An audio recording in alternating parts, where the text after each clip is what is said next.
Hi guys, my name is Soumya and I'm a third year law student. Most of you guys know me from the Instagram page Legally Lit where I share about internships, resources and insights about law. तो जब मैंने पिछली YouTube video डाली थी मैंने तुम लोगों से पूछा था कि नेक्स्ट वीडियो मैं किस पे बनाऊं, तो तुम लोगों ने बोला था कि लीगल टर्म्स जो कोर्ट रूम्स में यूज होते हैं उस पे बनाओ. So this is part 1 of court room terms that every law student और professional should no.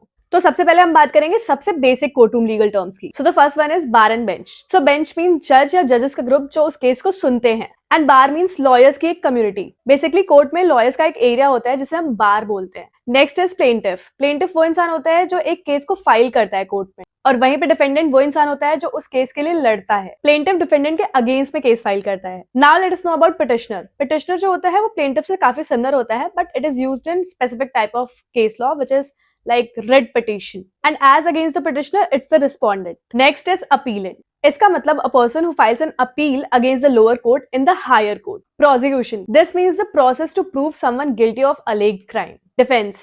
That means arguments or evidences presented by the accused to prove that they are not guilty.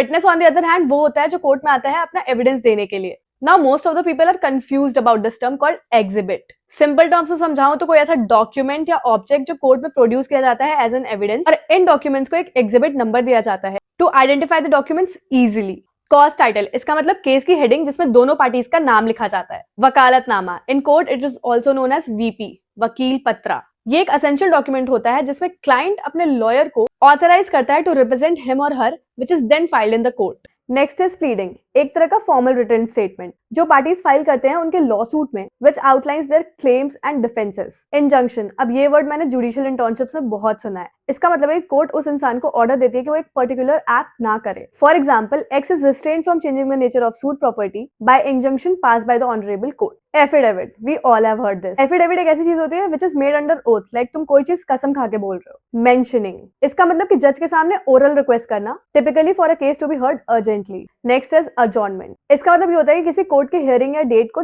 Next date के लिए postpone कर देना temporarily. Status quo. Simple meaning है जो present situation है वही बनी रहे. No changes shall be done until the court directs. Caveat. Party एक नोटिस देता है कोर्ट को requesting not to order anything before making me aware. Ex parte. अगर एक पार्टी कई डेट से एब्सेंट है on the date of hearing, then court उसके बिना ऑर्डर पास कर सकती है, which is called x parte order. Rojnama. इसका मतलब कि कोर्ट की daily progress entry which specifies कि कौन से डेट पे क्या हुआ. It's like a daily diary of a case which is digital. So that was it for the part 1. For the next part you have to watch my next YouTube video coming up. And ये court room terms बहुत ही ज्यादा basic थे जो मैंने part 1 में आपको बताए हैं. ये सारे टर्म्स तो आपको मतलब आने ही चाहिए. So thank you so much for watching this video. Please जाते जाते मेरे चैनल को सब्सक्राइब कर देना, लाइक कर देना, और कॉमेंट में ये जरूर बताना कि आपको मेरी वीडियोस कैसी लगती हैं और मुझे और किस टॉपिक्स पे वीडियोस बनानी चाहिए.